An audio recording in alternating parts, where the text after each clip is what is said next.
What is one thing you could be doing better right now? If you could go back 1 year, what would you do differently? Who is someone that you miss? 11 is what is a fear you have right now? Wow, that's The credit belongs to the man who is actually in the arena, whose face is marred by dust and sweat and blood. Hello, everyone, and welcome back to the Vitruvian Podcast, a podcast centered around self-mastery. I'm your host, Zach Shankin. Today is a recurring episode of sorts. This is going to be my 22, 23, 24, 25, third year doing this. I don't know exactly when I started this, but this is going to be me answering the same 22 questions that I answer every year on my birthday. It is, at the time of recording, the day after my birthday, my 25th birthday, so officially entering the quarter life crisis. And I started doing this exercise upon inspiration a couple of years back from a YouTube series that I saw where they interviewed celebrities, asked them the same set of questions at their birthday every single year to see how their kind of answers evolved, and also see kind of time capsule of where they are in their life, physically, mentally, spiritually, etc.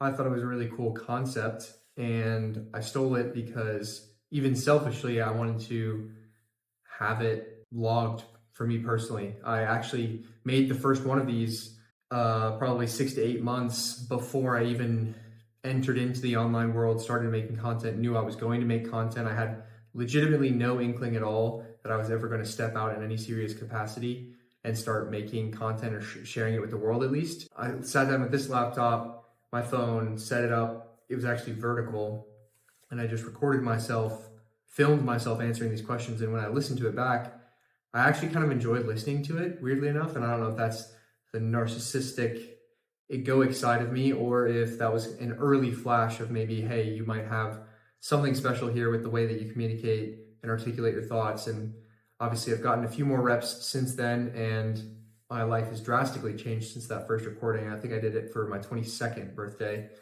but 25th, if you're interested in listening back to the first one that I released, and I think it was the first one that I released. I'm not sure if I got two of them out yet, but definitely the last one was episode 33 for my 24th birthday. So if you want to go back, you can listen to that one after this one or before. I personally, when I record these, I don't prep myself with the questions. I don't re-listen until after recording them, because I don't want to color my perspective. I don't want to place myself back in those shoes. I want to be as present with the version of me that's sitting and speaking before you today as possible. So I guess without further ado, I'll get into these questions, and hopefully you can find some insight. It'll be cool now that we have a little bit of a running bank here for you guys to track year to year how things are going.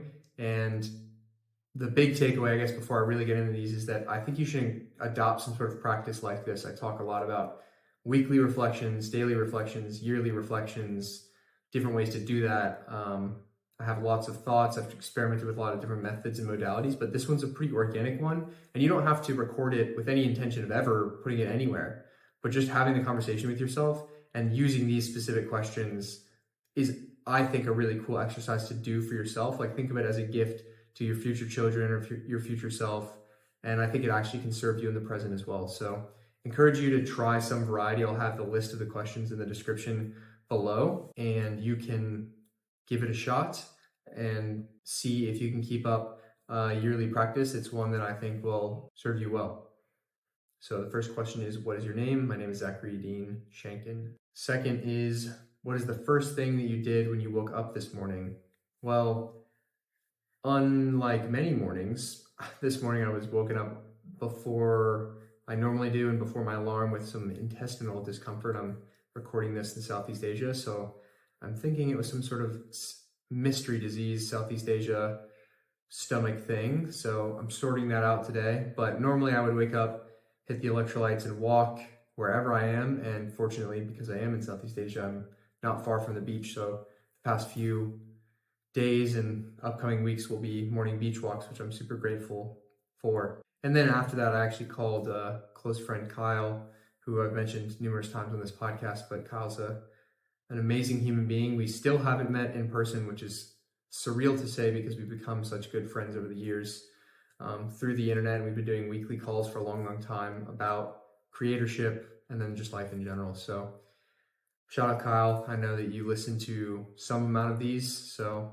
know that you mean the world to me. And it was awesome to start my day after birthday with a call from him. But birthday yesterday was a call with the parents to check in and texting my brothers and things like that. 3 is, what is a positive thing in the news right now?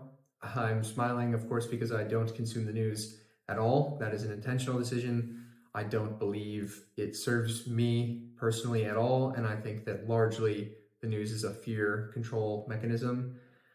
So I don't consume the news because I don't believe it serves me. So I can't answer that broadly. I'm trying to think of things that I've seen on the timeline that are positive.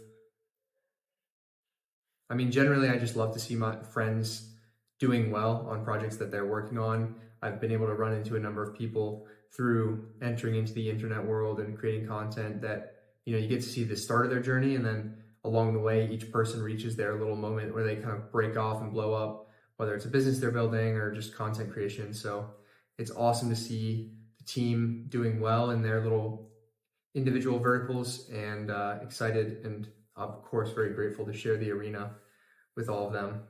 How did I spend my birthday? So as I alluded to, I'm in Southeast Asia. I'm in Bali right now. But as I told a friend, because she texted me like early happy birthday in the morning and was like, hey, what do you have on for the day? And I told her, I was like, I mean, I get to live pretty much exactly how I want every single day. So fortunately, I don't have to change very much just for the birthday. And I've never been a big, celebrate yourself kind of person. I'm not throwing myself a birthday party. So it was a lot of the same. I woke up, kind of walked to the beach. I tried to spend some time setting intention for what I want this year to mean for me.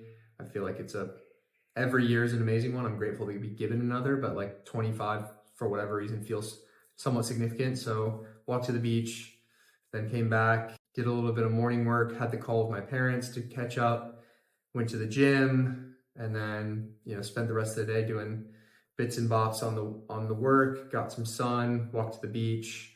And yeah, it was a pretty normal day, I would say. Pretty quote unquote normal day, but it's normal because I've created a life for myself where every single day is one that I don't really want to escape from, and I'm happy with how they go. So yeah, no extravagant adventure. Got some great gifts from a couple friends here in Bali. You guys know who you are, and thank you. And of course, just grateful to kind of share the space with the call with my parents and get reached out to by a couple people. I've always been a small circle kind of person, so it's not like my phone's getting blown up like crazy. But, the special people in my life that I really do hold close, like it's awesome to hear from those people, especially when it's been a while that you haven't spoken to them. The people that do make an effort to remember. It makes me feel tremendously seen and appreciated because weirdly enough, even as somebody who puts content out, I don't always feel that. I have a tremendous sense of solitude on this journey, and I appreciate the solitude, but like any other human being, I want to be part of the tribe, and there are, of course, periods of loneliness. So it's awesome when people reach out, and I greatly appreciate every single person that does make that effort. 5 is, who is your favorite artist right now? I feel like, I don't remember, but I feel like I always answer with Kanye, but I've definitely in the latter half of this past year been seeing myself as more of a creative and like leaning into actually believing that like I am an artist. Obviously there's the lines in the Vitruvian Manifesto, you are creator and his creation, the artist and his masterpiece. And I fully believe that, but I think I'm now starting to believe it in an embodiment sense where I'm living it, and I see that my life is this kind of co-creative thing. So especially leaning into things like writing more on Twitter, creating more content like this, and viewing it artistically and viewing the world in this kind of ecstatic and beautiful state. has been a shift that I've made internally over the last year. So I'm going to give myself the big ups, but outside of myself, favorite artist, I might actually give a shout to a good friend who if you go on a couple vlogs back, I had tried to have Milan on the podcast. Recording kind of got botched, so I put the remaining audio into that vlog. But Milan is somebody that inspires me. He has a beautiful taste and aesthetic eye that's rare, I think. So, and he's like my age. He's doing the damn thing. He's very successful in his specific vertical. So he's somebody who I draw inspiration from because I feel like we're kind of side by side in the arena. So big up to the boy Milan as well. Favorite purchase that I made this year? I'd say it'd be tough to pin down a singular purchase. I'm not particularly materialistic. Because I travel a lot, I really only keep with me about a week and a half's worth of clothes to my name anyway, and try to parlay money into experiences, my business, and travel. So it's either going to be the trips that I've taken this year. Well, I guess it just flat out has to be. Not only going to Bali the first time back in the summer or fall, and then of course this time again, but all the little tickets in between, the side quests to Thailand and Australia. And fortunately, I've started being better about documenting right around that time. So you guys can kind of go through the rabbit hole if you're watching on YouTube as to some of these little adventures. But even just this past month, kind of bouncing around Europe, traveling with my brother, traveling with my mom, seeing both my brothers. You know, it's creating, there's like the meme on the internet, like dad lore. This is like the stuff you look back on, and you know, that's where I'm putting all my chips in. I'm putting all my chips in on me, experiences, leveling myself up, my own self-development, so that I can then parlay that into the content I create, the people that I work with, like clients and coaching, the community, and then ultimately, you know, it's the whole message of the Vitruvian, I think, which is like the self really is all that there is, and it is from the overflowing abundance of your internal world that you can then give to the external world. So like selfishness as selflessness. So definitely the travel that I've purchased. And you know, there were flights I couldn't get refunded, so I was just buying additional tickets to kind of continue the adventure along the way. So I ate a bunch of travel costs that I didn't quote unquote have to, but I don't regret a single one. And it's brought me to exactly where my feet are planted right here, back in Bali, speaking to you guys again, and grateful to get to live that adventure. Best book you read this year? Good question. I definitely read less variety, and I may have alluded to this in my last one of these, I don't know, but I'm trying to trend away from novelty, like just reading new book, and rereading the books that I think are really profound and effective, and I like the writer and I like their ethos, and I know that the truths are time tested. So I always shout out The Four Agreements. It's still a quarterly reread for me. And then this year I've committed to reading the Bible for the first time, actually like the whole thing, as opposed to how I was born and raised Christian, but you know, kind of had it piecemealed through my education, but never actually sat down and read the whole thing. So I'm marching my way through it. It's really dense and immense, but obviously so much wisdom and so much gnosis. So I'm really enjoying the thoroughness of that process. So I'll give it the nod to the Bible. I wasn't blown away by any new books this year, I would say. A recent one that was pretty good was when I was in Ireland. When I was in Ireland visiting Alex, you can go back and see that vlog as well. He lent me a copy of Siddhartha, which was a recommendation from Naval, who is a thinker that I heavily respect and has been on my book list for a long time. I just never got it. I was just thumbing through his stack of books because I can't really travel with a bunch of them. And that one stuck out to me. So I read that during the sauna sessions each night at his place. And it's a good story. It's a similar narrative story of personal transcendence. I think there's a lot of like wisdom in it, and it was a good read. So a recent one and a short one as well. You can knock that out pretty quickly. So Siddhartha is a recent recommendation because I know that's probably what you're looking for. But Bible, would be my favorite book this year. Favorite trip that I took this last year, kind of already answered it, but that initial trip to Bali, it just changed, I feel like, a lot for me. It really affirmed intuitions that I had. I met people that I hopefully will be able to keep with me for the rest of my life. It gave me experiences that I'd never had before. It was my best month in business. And then it also catalyzed, again, like a journey of a bunch more travel that came after it. So that initial trip back in whatever it was, September, October, November, was definitely the answer I would point to there. Favorite new habit, routine, experience. Well, I had never done any kind of breath work at all before that Bali trip. Transformative experiences doing that. So even when I went back home for kind of the winter, I tried to have a semi-regular breath work practice. Like I would wake up and do breath work in the morning to kind of like raise my state. And while I haven't been the best at keeping up with that, that's one that is truly new to me and novel. Like I never even dabbled in it. And I saw really, really positive effects. Like I physically, mentally felt way, way better when I did it. And even recently, as in the last few weeks, I've been experimenting with supplementing raw liver as well. So those are two new things in the rotation that seem to be reaping fruit and I can point to that are like actually truly novel. Because the question is like habit, routine, experience. And I'll answer on the habit or routine side because I feel like experience, I've already pointed to travel. What is the biggest thing happening in your career right now? Interesting question. I don't like the word career, but as far as what I'm doing and doing to make money, I am continuing along a lot of the same lines. We have the paid community. I have my high ticket one-on-one coaching. And then as I continue to grow on social media, different doors can open. Hopefully at some point, this podcast will be supported financially, whether it's by an outside sponsor or some way of its own. Obviously, you guys can support the podcast right now, either by signing up at thevitruvian.club for the supporter tier or joining into the community. But I don't ever want this to be something that's like a pitch or a sales thing. It's more than that. It's higher than that. I want it to be and feel like an authentic connection. So I don't ever want you to think that you have to pay. Like this will always remain free.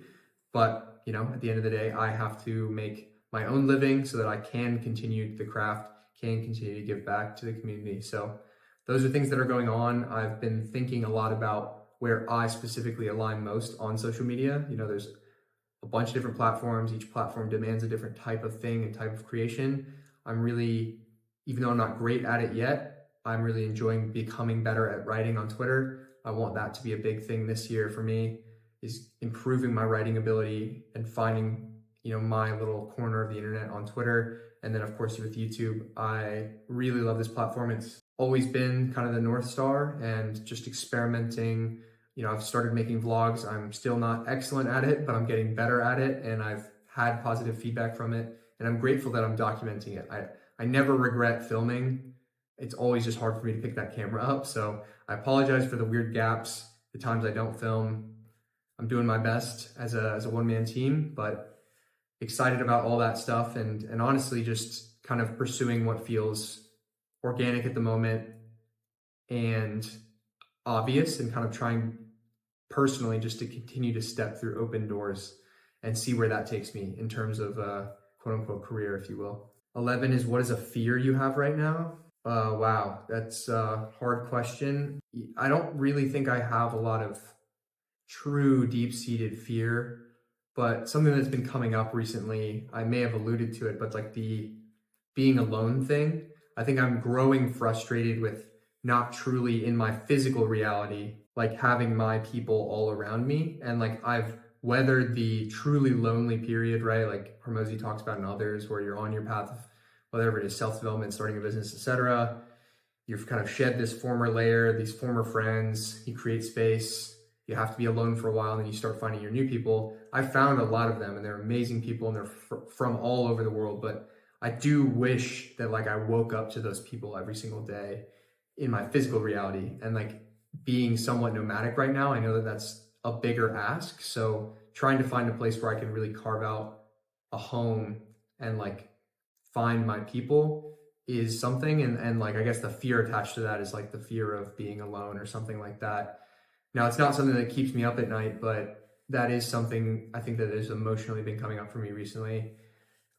finding my people, and then of course with any content creator, anyone who steps into the public eye, there's the continued imposter syndrome / fear of judgment of others, which you just have to kind of manage. Like, it's not something that goes away. You get better at managing it. And just like with meditation, like, you're not going to not create thoughts. You're just going to get better at observing them and not attaching to them. So that's what I would say for that. Do you feel like you are more or less creative than last year? Definitely more. I think that and hope that that answer continues to always be yes. I want to continue to lean into my creativity more year in and year out. It's obviously extremely hard to quantify, but I've continued making things across this year. So I have some amount of outputs to point at, but I also think that creativity is largely a felt experience. Like, how creative do you feel? How tapped in do you feel? To be transparent with you guys, I have this last month been kind of a little out of it personally. I feel like I haven't been super tapped into flow, haven't been consistently just like channeling source, whereas there's been different periods where I just felt like I was totally locked in. So I'm kind of searching for that feeling, not trying to be too desire-y, too attached, but overall the year for sure, like the most creative I've ever been. And I think that that will continue to be a thing as I continue to lean more into myself as a creative. 13, are you more confident than you were last year? I do think that 24 was a strong year of confidence for me. I think it was a big jump up from 23 to 24. I think between, over the course of the 24th year, there were certain things that really affirmed my confidence a lot, and then certain things that still need work. But yeah, I mean, I feel really good. It's hard not to be confident when you're tan at the beach and training well, eating well, looking good. So that stuff is awesome, and I feel really, really excellent. So I think that that creates downstream confidence. But I definitely think for a man, especially, but really for anyone, when you're truly tapped into like what you feel like is your divine calling, your mission, that is where like aura and like ultimate confidence comes from. And I feel like even though there is uncertainty for what it will look like over the length of my life, I still feel very confident that that is the path that I'm on. And since getting onto that, again, that was the biggest quantum leap in my personal confidence. So compared to last year, maybe incrementally, but I still feel very, very much the same, like a very self-confident person, but still human and have my periods of doubt. 14 is biggest accomplishment from this past year. Probably, I don't know, accomplishments are typically going to be the external, right? So like your best month in business, which like I said, happened back in Bali. That's a big one. I mean, technically January 2024 was when I quit my job, but I guess that would have been age 23 going into my 24th year. So since turning 24, biggest accomplishment. Yeah, I mean, I guess just by extension, like staying in the game, like it's been over a year now that I've been self-employed, doing the thing, traveling the world, staying in the game, like creating something for myself, living an uncommon life path, and not quitting on myself or quitting on the mission and the dream. Like, to me, that's pretty big, like there's never been a part of me that thought I would. So it's not like there was like oh no, maybe I would, and then surprise, you've made it another year. But externally, I think there's so many people you see like try and start and fail, and I define failing as stopping. So the fact that I haven't is probably the biggest accomplishment. And then I also would connect to that as well. Like, I think I'm doing a good job of building a relationship with my younger brothers. I've spoken before, but I feel like when I was in college, I just was very myopic and focused on my world, and I didn't do a good job of reaching out to my younger brothers. But after college, I recognized that. So I was like, okay, I want to start sending consistent texts to check in, do calls, like, and especially now that I'm, halfway across the world, like it takes an intentionality, but I love them to pieces. Like, they mean more to me than anything else in the world, really. And I feel like I'm doing a good job of continuing to build those relationships. So those are my two answers for that. Favorite new person that you met this year? This is a question that sticks out on this list. So like, I always remember when I'm setting up for these that this one's coming. And so I was cheating a little bit in that my memory brought it up. And as I was preparing to set up for this podcast, I thought, like, what am I going to say for that? And I always have a hard time because, like, one of these years I'll find my person, the girl that I'm going to start dating seriously and pursue into marriage. So that eventually will be the answer. But I think I'm okay this time around saying that I don't know. I think last year I said something to the effect of myself. Like, I really felt like I was starting to understand myself more. And then at the time it was definitely true. And I think that there's always this kind of unfolding of self-understanding. So I could cop out and say that again, but I'm going to actually give myself permission to say that I don't know. And it's not that I didn't meet special people, but it's that I want to extend it further and see, like, who of that, like, the new faces that I brought in are going to be the real ones. Cause there are definitely a few seeds that I'm excited about. And if life keeps us on similar trajectory and it's in the cards, or, God has his plan for us to be together in any capacity, like, I'm excited about that. So there are, faces and names coming to mind, but I can't point to one, and I'm going to allow myself to be okay with that. So not a great answer, but it's what you're getting. Who is someone that you miss? Well, with all this travel, I miss seeing my mom for sure. I love my mom. And I don't think my parents listen to these, so if you do hear this, Mom, I love you, but you know that is true. We talk pretty frequently, so miss my mom. And then I think I miss, like, a lot of, like, my college friends that I don't really keep up with now, and vice versa, they don't keep up with me. No ill will at all, but I think I miss, like, that season, just like, you're living for me, it was like living in my fraternity house, giant house with a bunch of your best friends. You're just around people all the time. So I think I miss, like, that playful sense of just always being around, the boys, if you will. I miss that a little bit, but I know that I'm finding that next version for this season of life now. So it's okay. But I think that's what I would say for who I miss. 17 is, if you could go back 1 year, what would you do differently? Well, definitely it's going to be on the content side. I wish that I had started vlogging sooner than I did. Can't change that. And that version of me wasn't ready for it. So I don't lament any of it, but barring the butterfly effect, vlogging sooner, I think making a more serious attempt at Twitter writing consistently sooner, maybe even short form on Instagram, but I'm not really even in the place right now where I'm doing that.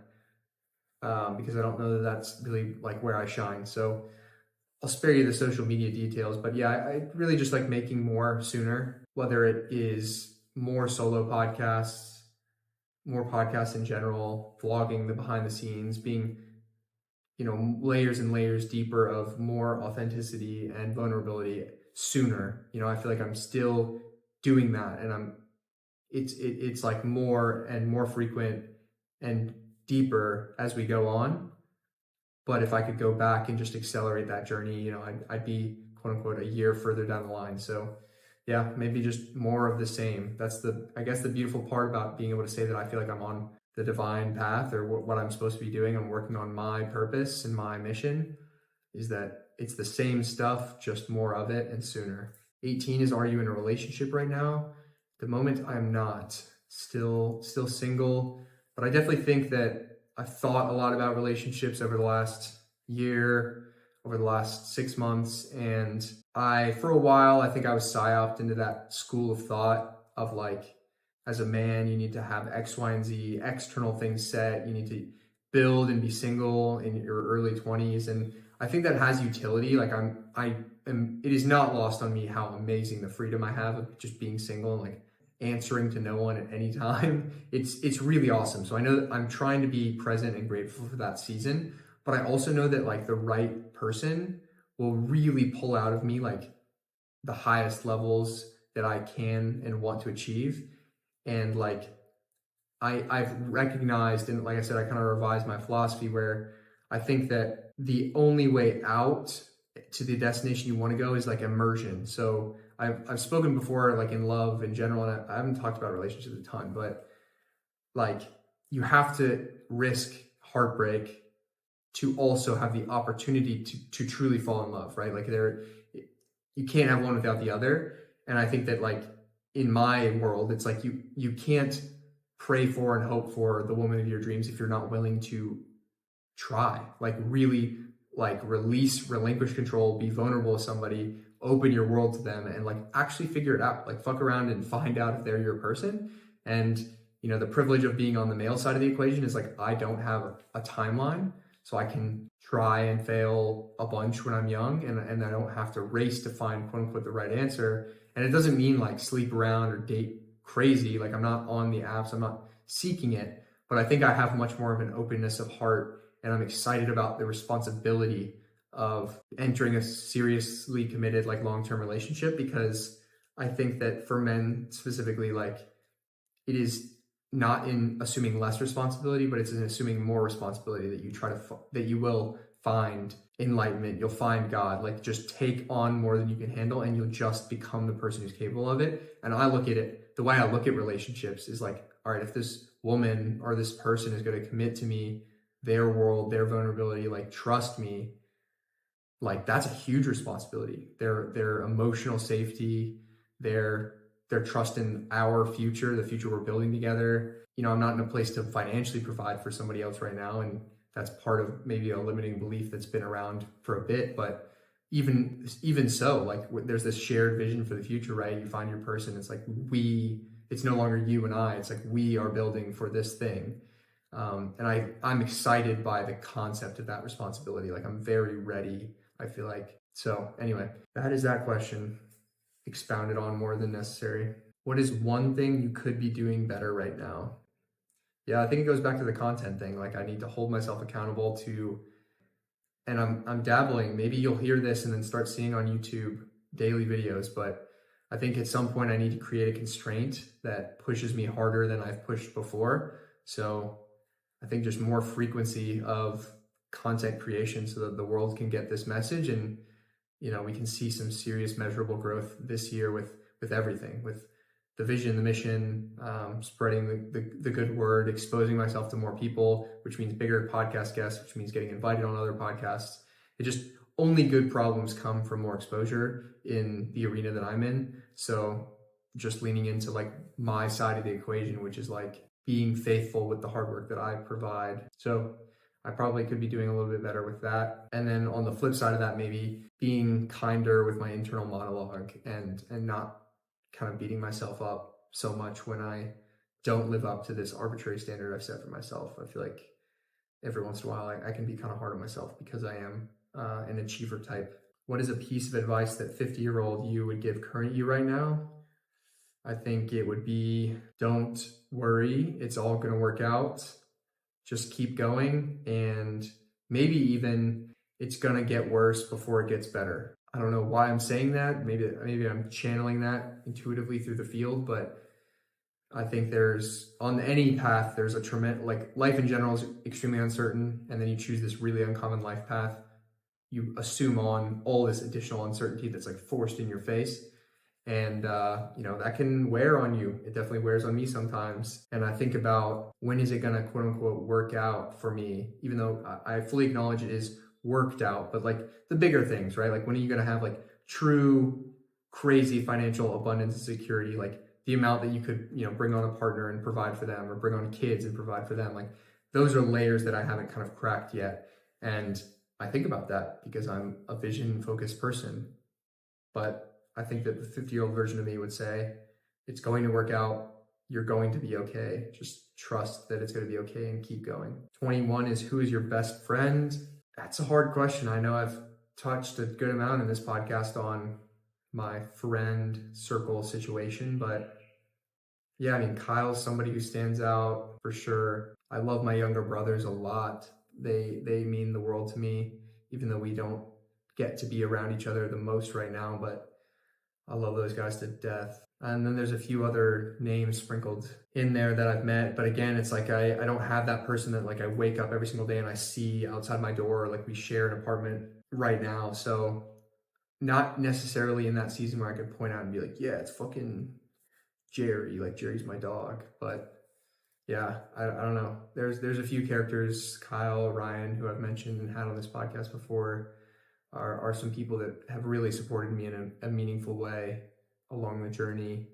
Had a call with a friend the other day. Avery, a friend from high school, he's one of the few people I still continually talk with from high school. He's really done amazing for himself in the last few years. And anyway, we were doing we've started now like holding ourselves accountable to like a quarterly call, because otherwise we would only talk like once a year.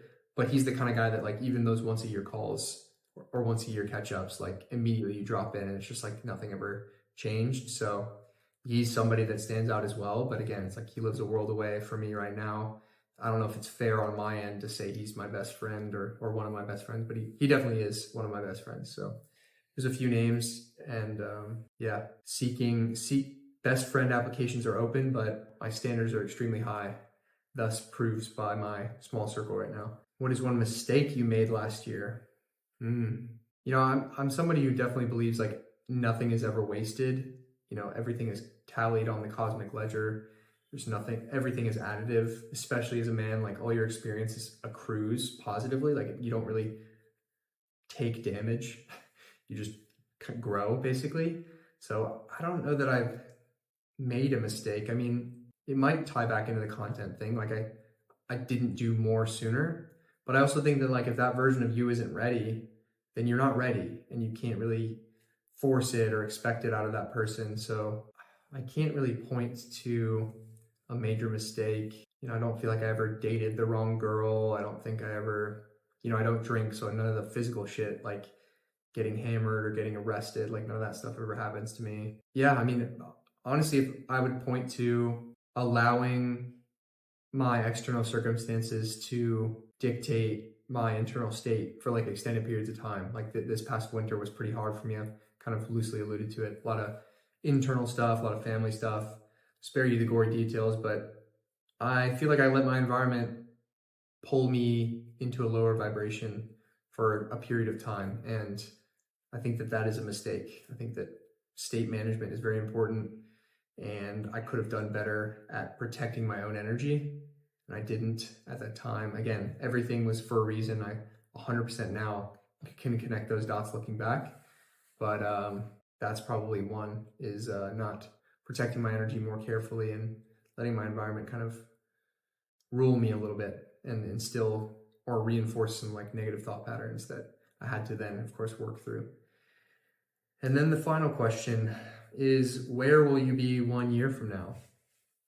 Well, it is the day after my birthday. I'll be turning 26.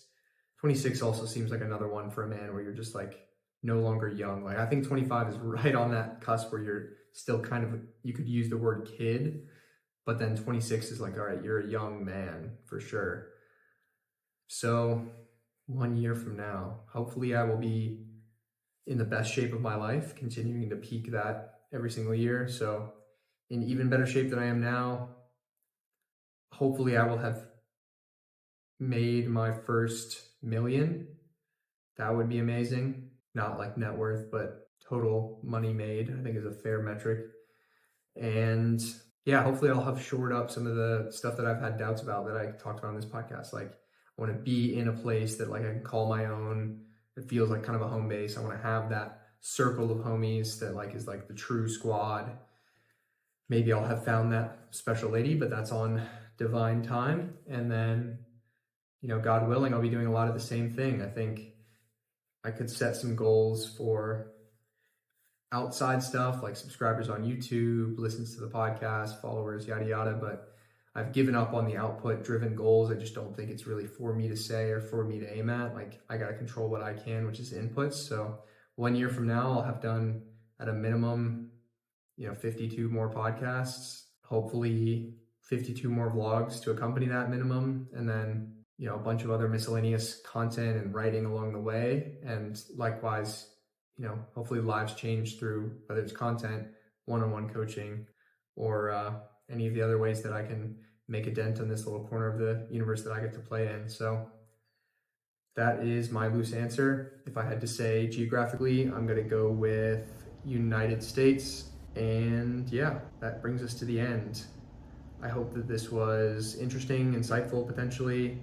I know for a fact that practice is helpful. So hopefully you take the time after this now to go back and run these questions for yourself even if it's like, I even think this kind of practice could be done as your New Year's resolution like thing. It's just a very helpful list, but it's fun to do on your birthday. Gives you kind of a yearly check-in, and the 25-year-old version of Zach has answered as he has, and I will be checking in with 26-year-old version of me, probably in what will feel like a blink of an eye. But thanks to everyone that made it this far. Like I mentioned, you can support this podcast by go to thevitruvian.club. It'll be linked below. You can either pledge $8.88 a month just to support the content and everything that's going on. You can join our private community for $22.22. If you're curious about the one-on-one work that I do, never hesitate to send me a DM on any platform and see if I could potentially help you with your purpose, your mission, your life architecture. And of course, the Da Vinci Blueprint is out now, so if you haven't seen that resource, that is something you get as a bonus from both of the subscriber tiers on the Vitruvian.club. You can get it for free if you just DM me on any platform if you want access to it. It was the previous podcast I just did walking through that life architecture document. Extremely, extremely powerful stuff. So take a look at that. And then, expect more podcasts and vlogs along the way. I appreciate you greatly. Thank you for spending your most valuable resource, your attention, with myself today. Memento Mori. I'll catch you on the next episode of the Vitruvian podcast. And if he fails, at least fails while daring greater, so that his place shall never be with those cold and timid souls who know neither victory nor defeat.